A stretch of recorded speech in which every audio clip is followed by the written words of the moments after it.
तो हेलो नमस्कार दोस्तों, साइकिल वाली दीदी यह मूवी कब और कहाँ देख सकते हैं चलिए बताते हैं। अभी तक वीडियो को लाइक एंड सब्सक्राइब नहीं किए तो वीडियो को लाइक एंड सब्सक्राइब जरूर कर दें।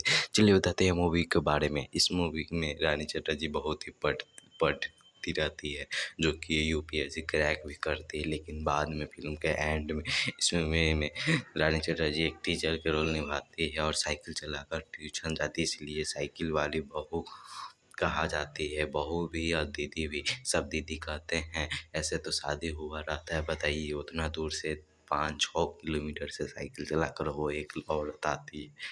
इस मूवी में बहुत ही पारिवारिक मूवी है, जो कि आप लोग को देखना ही पड़ सकता है। यह मूवी कब और कहाँ देख सकते हैं चलिए बताते हैं। अभी तक वीडियो को लाइक एंड सब्सक्राइब नहीं किए तो वीडियो को लाइक एंड सब्सक्राइब कर दीजिए। यह movie V for you Bhojpuri पे जाकर आप देख सकते हैं, वॉच कर सकते हैं, नहीं तो मेरा डिस्क्रिप्शन में दिया हुआ लिंक पर जाकर आप फुल वॉच कर सकते हैं।